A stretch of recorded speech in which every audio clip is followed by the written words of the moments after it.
Taong 2017 nang pasukin na magaling nating pambato ang sports ng professional boxing na nagmula pa sa probinsya ng Bohol, Philippines at kasalukuyan ng naninirahan sa bansang Norway na pinagbibidahan ng Pinoy na nagngangalang Bernard Torres or may alias Makina dahil sa mabibilis nitong mga kombinasyon.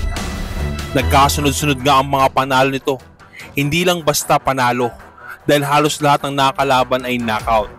Hanggang mapalaban sa Superman ng Mexico na si Alexander Casares na talagang palaban din sa sports ng suntukan.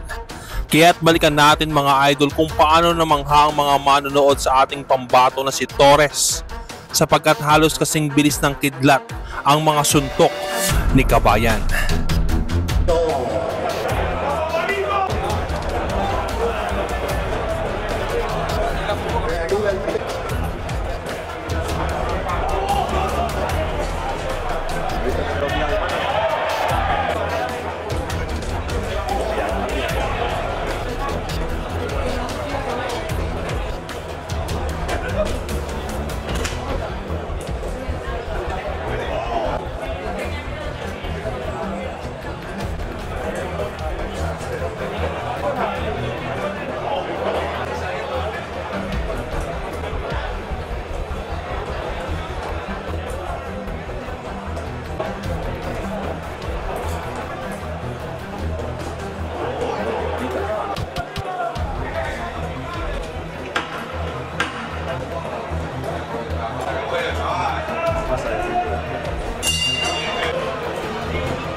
Aguanta la presión.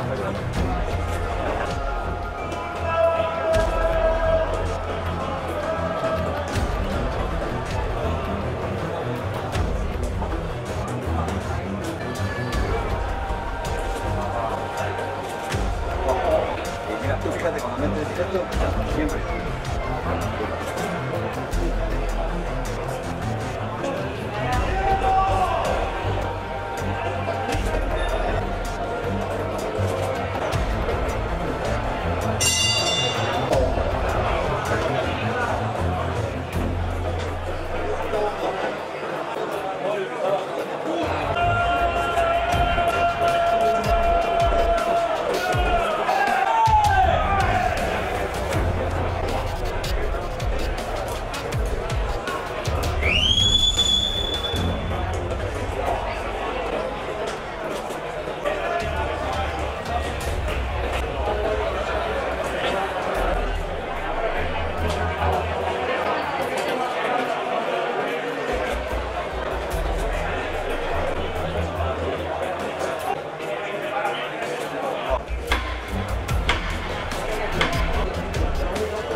Bernard La Máquina Torres. At nanalo po si Kabayan by a unanimous decision. Anong masasabi niyo mga idol sa bilis ng suntok ng ating pambato na si Bernard La Máquina Torres?